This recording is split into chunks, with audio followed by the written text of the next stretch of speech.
Mise en garde contre les mises en garde. Alors, cette vidéo fait suite à une longue réflexion. Il y a une vidéo qui est sortie récemment, les sorcières en hijab.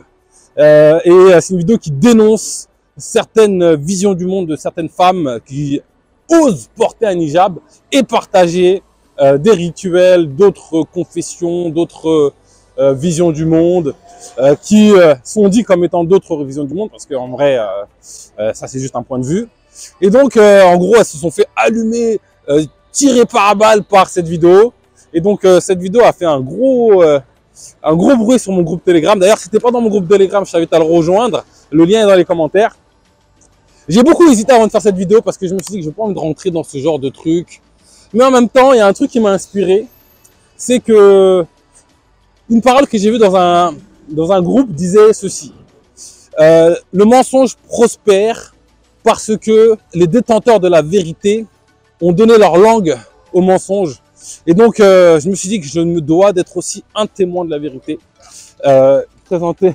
Super. Merci. Et donc, effectivement, oui, mon frère, je me dois d'être un témoin de la vérité, de témoigner devant les hommes d'une autre vision du monde. Alors, je ne prétends pas détenir la vérité, mais je pense que justement, c'est en partageant, en ayant des points de vue différents, la rencontre de points de vue, de visions du monde différentes, en faisant la réunion, l'union entre ces points de vue-là, c'est comme ça que chacun peut cheminer vers sa vérité personnelle. Et donc, je vais témoigner. Donc, si ça te parle, si tu veux voir ma vision du monde par rapport à ça, si tu veux voir ma mise en garde contre la mise en garde, reste bien jusqu'au bout de cette vidéo.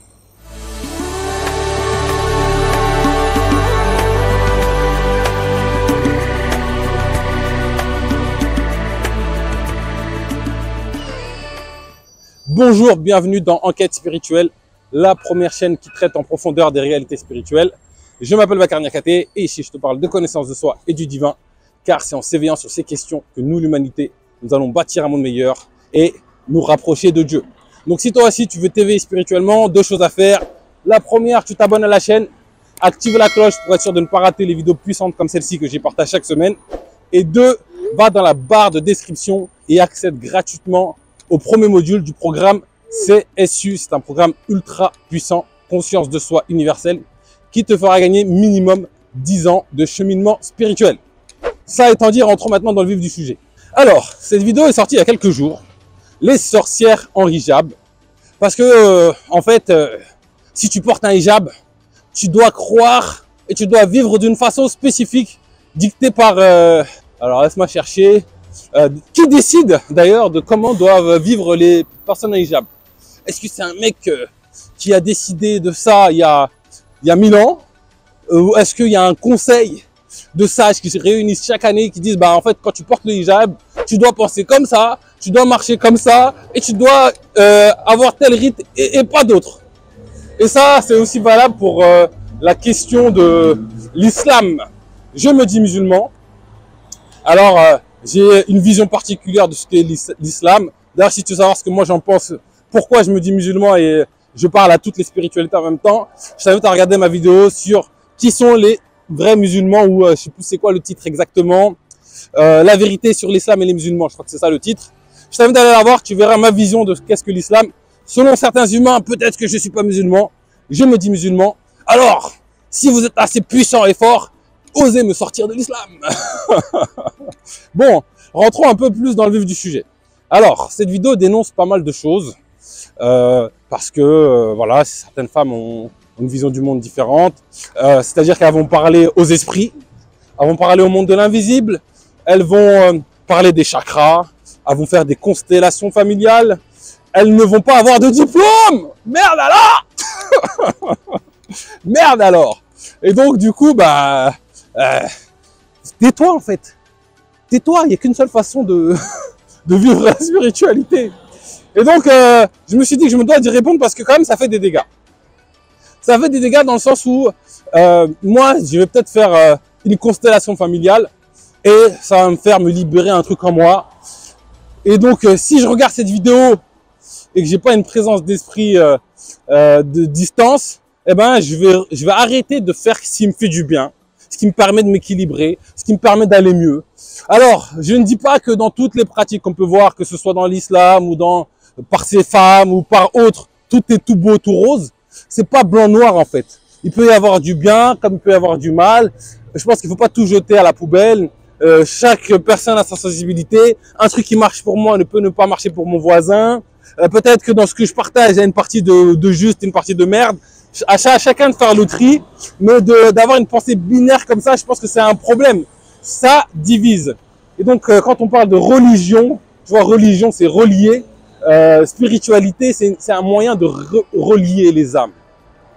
Et la première chose, c'est ce que j'aimerais dire, c'est il faut s'inscrire dans cette dimension de vouloir créer l'unité dans le sens où laisser libre au cours aux différentes visions du monde. Comme j'ai dit au tout début de vidéo, personne ne détient la vérité. La vérité est subjective. La vérité ultime, selon moi, c'est que tout est vrai. Et donc, l'unité, c'est aussi laisser place aux différentes visions du monde et ne pas diviser en montrant du doigt. Ouais, toi, tu connais pas et moi je connais. Pour être vrai, il faut être vrai à ma façon. Non. Alors, j'aimerais aussi ajouter un autre point, un point qui est très important. Il ne faut pas en vouloir à toutes les personnes qui font ce genre de mise en garde ou ce genre de vidéos, etc., etc. Parce que c'est le signe déjà d'une sincérité. Ces personnes ont une intention qui est pure, qui est belle. Elles veulent protéger, préserver quelque chose de précieux. Et ça, pour moi, on peut pas en vouloir à quelqu'un d'agir pour préserver quelque chose de précieux à ses yeux. Maintenant, c'est pas parce que je veux préserver quelque chose de précieux que tout ce que je fais, c'est bien, en fait. Que c'est juste. Je veux dire, à mon sens, ces personnes, elles font de leur mieux avec leurs moyens. Mais elles ne savent pas, en fait. Si elles savaient, elles ne feraient pas ça. Alors, pareil, on peut dire, mais toi, qui tu es pour croire que tu sais? C'est ma vision du monde. Là, tu es sur ma chaîne, c'est ma vision du monde. Après, pourquoi pas confronter ta vision du monde avec la mienne? À mon sens, elles ne savent pas. Et donc, c'est pour ça que je vais te partager quelques points, quelques questionnements par rapport à ce qu'elles racontent. Dans cette vidéo en particulier. Après, on peut élargir à plein d'autres questions, plein d'autres visions du monde. Première chose dans la vidéo, c'est la notion des esprits. Faire appel aux esprits, alors là, c'est associé à Dieu, c'est le pire des péchés, etc., etc., etc. Parce que c'est seul Dieu qui peut nous aider et personne d'autre, en fait. Alors moi, la question que j'ai envie de poser, c'est quand tu fais appel à un ami pour qu'il t'aide, quand tu vas voir un médecin pour qu'il te donne un élixir pour que tu sois guéri, est-ce que tu fais pas appel à un intermédiaire? Je sais pas, c'est une question, je sais pas. Est-ce que par hasard, tu demandes pas à un intermédiaire à Dieu de te donner la santé? Quand tu vas chez un médecin, ah, d'accord, j'ai compris. Comme il a fait des études, comme il a un diplôme, comme il a mis des mots savants sur ce qu'il fait, comme tu comprends tout le processus qu'il utilise, donc là, il est légitime. Mais quand tu comprends pas comment fonctionne le processus, ah non, il n'est pas légitime. Je suis désolé. Si dans 10 ans, on commence à comprendre le processus du monde de l'invisible, le processus des énergies, qu'on va mettre des mots bien savants sur, bon, le processus de l'énergie, c'est un peu ça, tu vois, un peu comme on peut le faire avec la radio ou les sciences quantiques, etc. On commence à mettre des mots savants sur des trucs qui font partie de la vie, en fait. C'est des trucs naturels. Eh ben, ça devient des choses légitimes.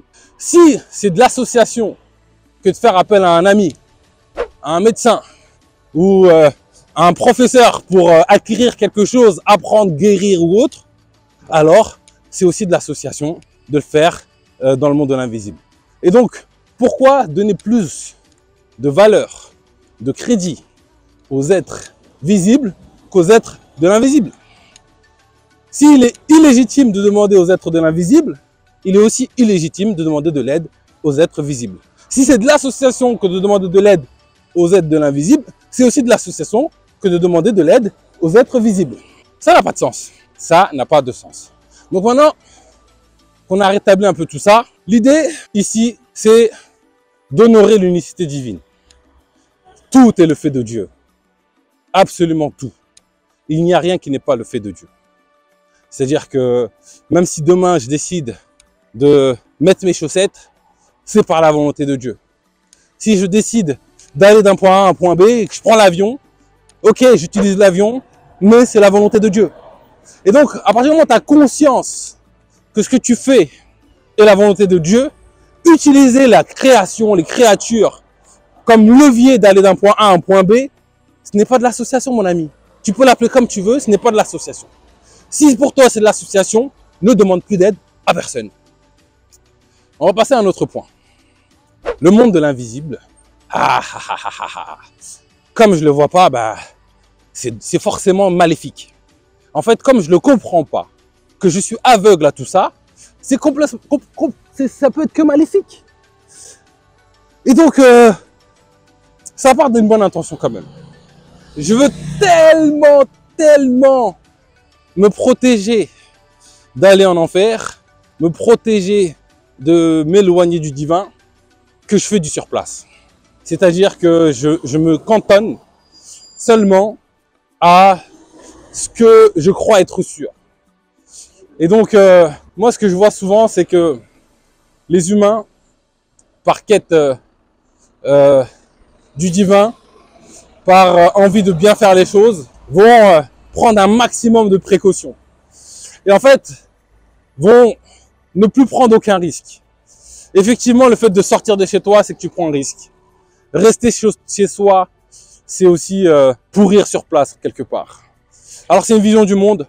Moi, ce que je crois, c'est qu'effectivement, quand je sors de chez moi, si je vais voir ce qui se passe dans l'invisible, c'est pareil pour ce qui se passe dans, je sais pas, dans d'autres spiritualités ou dans d'autres croyances. Et ben, effectivement, ça peut prendre un risque pour moi. Mais en même temps, ça peut aussi me donner l'opportunité de découvrir de nouvelles choses. L'opportunité de grandir en conscience. L'opportunité d'avoir un nouveau regard sur quelque chose qui fait partie de ma tradition, par exemple. Et d'ailleurs, j'en suis l'exemple parfait. Et donc, comme je ne comprends pas le monde de l'invisible, comme je ne vois pas le monde de l'invisible, tout ce qui se passe dans le monde de l'invisible, forcément, ça vient du diable, c'est mauvais, c'est méchant. Je suis désolé, la vie est ainsi. Le monde invisible régit beaucoup de choses du monde visible. Les choses prennent naissance dans l'invisible avant de prendre naissance dans le monde matériel. Et si nos anciens, nos prophètes, nos guides, nos saints avaient eu cette même pensée que de dire que tout ce qui vient du monde de l'invisible, elle n'en serait pas dans la merde. On n'aurait pas la Bible, on n'aurait pas le Coran, on n'aurait pas le judaïsme, on n'aurait pas l'hindouisme, etc., etc., etc., etc. Et donc, je sais pas moi, si demain tu te retrouves face à un ange, il vient et te parle. Comment tu fais pour reconnaître que c'est un ange ou si c'est un démon? Si le prophète de l'islam, vu qu'on parle des sœurs en hijab, si le prophète de l'islam avait pris l'ange Gabriel dans la grotte pour un djinn ou un démon, on serait pas dans la merde en fait. Si Salomon n'avait pas utilisé la puissance de la vie pour parler au monde, aux esprits, pour nous enseigner des choses, on serait pas dans la merde.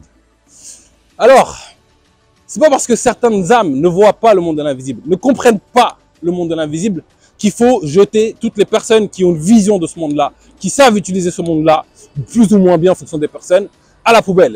Tu sais, ça me fait penser à l'époque de, dès que tu fais des trucs qui dépassent mon entendement, au bûcher, brûlez-la.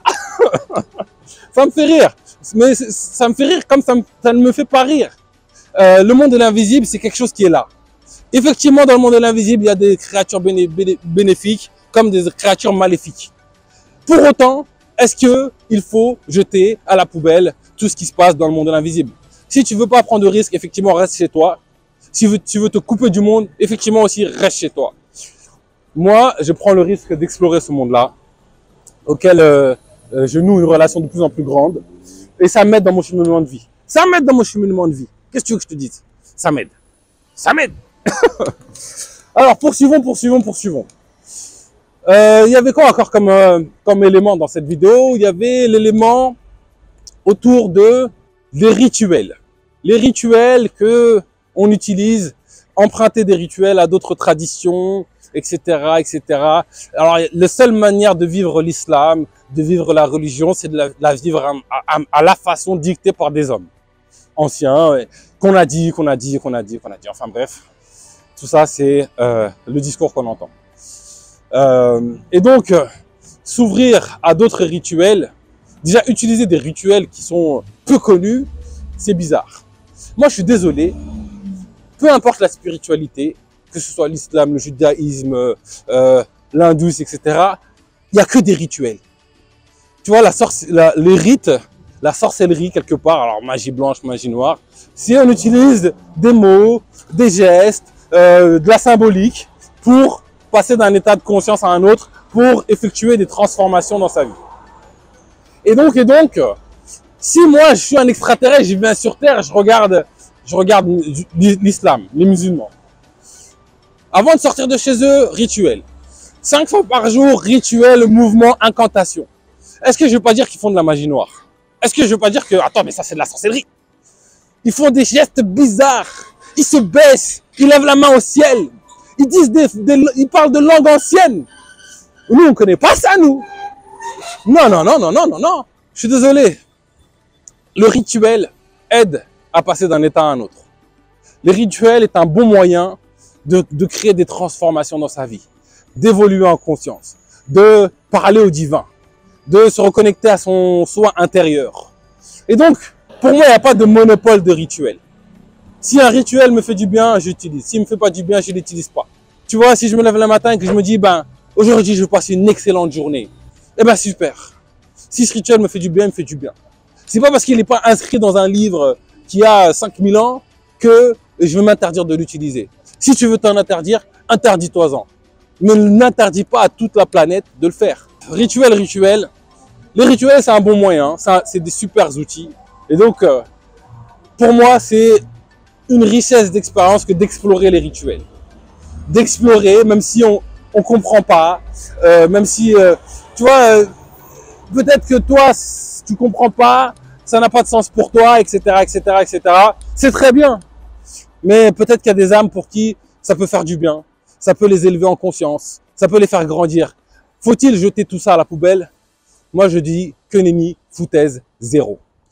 Si tu veux, tu peux avoir ta façon de croire, d'adorer le divin, de créer l'unité dans ta vie, mais n'impose pas ta vision du monde à toute l'humanité. Est-il possible de créer l'unité, de créer l'union entre les âmes? Elle est vraiment là ma question. Et enfin, alors je ne sais plus si j'ai tout traité les points. De toute façon, le but c'était vraiment de montrer que chacun a sa vision du monde. Chacun a sa vision du monde. Et donc, si moi, d'utiliser les chakras, d'utiliser le monde énergétique, que je comprends, que je vois, je vous rappelle qu'il y a plein d'âmes qui sont très sensibles à ce monde-là, qui voient les choses. Et donc, même si la majorité des humains ne voient pas, c'est pas un monde faux. Et je suis désolé, tu vois, on part souvent du principe, quelle que soit la spiritualité, que ma spiritualité, c'est la plus pure, c'est la vraie, et toutes les autres, c'est de la merde, c'est de la foutaise, c'est du zéro, etc. Moi, je me suis intéressé à différentes spiritualités, et dans chaque spiritualité, derrière les lignes, j'ai trouvé le message de l'unité. J'ai trouvé le message de Dieu, l'univers, mère nature. Vous pouvez l'appeler comme vous voulez, on s'en tape tant qu'on parle de l'unique. On est d'accord. J'ai trouvé le même message. Et donc, même si ça a été falsifié par les hommes, même si ça a été détourné par les humains, il reste quand même le message de l'homme. Un truc que j'aime bien rappeler, c'est si moi demain je te fais une lettre, je t'écris une lettre de ma main et que je te l'envoie. Mais entre temps, dans le chemin, il y a quelqu'un, il a effacé des trucs, il a rajouté des trucs, etc. Est-ce que l'intégralité de mon message a disparu? Non. Ça reste ma lettre. Et si tu sais lire entre les lignes, si tu sais relier les points, faire preuve de discernement, tu vas pouvoir discerner ce qui est de moi et ce qui est de l'ajout d'un ego humain. Et donc, même si on parle de la tradition islamique, il y a certaines croyances, certaines visions qui ne sont pas partagées par d'autres spiritualités. Ça ne veut pas dire que les visions du monde des autres spiritualités sont complètement erronées ou n'ont aucun fondement. J'ai envie d'inviter les gens à s'ouvrir au monde. Il y a ce que les gens disent que de la vérité, pensent, croient, etc. Il y a ce que la vie nous montre. Il y a ce que l'expérience de vie nous montre. Et moi, dans mon cheminement spirituel, j'aime bien faire ce feedback.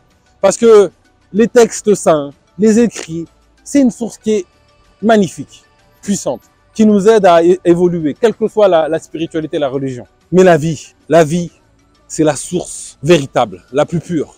Parce que celle-là, elle ne nous ment pas. Celle-là, elle n'est pas falsifiée. Et donc, si un rite me fait du bien, si une croyance me fait du bien, si une vision du monde me fait du bien, me permet de m'élever, de me guérir en moi-même, je la fais. je la fais. Et même s'il faut que je paye 5000 € pour ça, ou 100 € pour ça. Je vous rappelle que, parce qu'il y a souvent, il y a aussi cet argument. Comme c'est payant, forcément, c'est le diable. Ce sont de ces personnes éclair, c'est l'argent. Je suis désolé. Aujourd'hui, n'importe quel livre saint, si je dois acheter une Bible, il faut que je paye. Il faut que je sorte de l'argent de ma poche. Si je dois acheter un Coran, il faut que je paye. Et pour moi, il n'y a rien de plus noble que de dépenser son argent dans quelque chose qui va me rapprocher du divin, qui va me faire guérir en moi-même, que de dépenser dans des futilités, des choses qui vont me rassasier une minute et après c'est fini. Donc voilà, voici ma mise en garde contre les mises en garde. Non, ça c'est un truc qui est très courant en islam. Je pense que ça doit exister dans toutes les spiritualités. Après, comme je suis beaucoup plus proche de cette façon de voir le monde, eh ben, forcément, je vois plus ça que les autres. Mais ce que je veux dire là, c'est que les mises en garde, bah, écoutez, ça vient d'une bonne intention. Ça, il faut se le rappeler. C'est des personnes qui ont cette vision du monde, etc., etc. Pour eux, c'est pur, ce qu'ils font, c'est vrai. Et donc ça, faut pas l'oublier. Mais en même temps, c'est pas parce que ils ont une vision du monde ainsi que nous devons leur laisser le monopole de partager la vérité. Et c'est aussi pour cette raison que j'ai décidé de faire cette vidéo. Je veux être un des acteurs de la vérité, un des témoins de la vérité. En tout cas, partager un autre point de vue. Après, les échanges sont permis, le débat est ouvert. Pourquoi pas échanger? Je pense que c'est justement dans la confrontation des points de vue que chacun pourra trouver sa propre vérité et cheminer vers le divin. C'est tout pour aujourd'hui. Si cette vidéo t'a plu, like, partage. C'est très important en fait, le like, le partage, ça permet de référencer la chaîne et de propager le message de vérité. Et sur ce, je te donne rendez-vous très prochainement pour du nouveau contenu autour de l'éveil spirituel.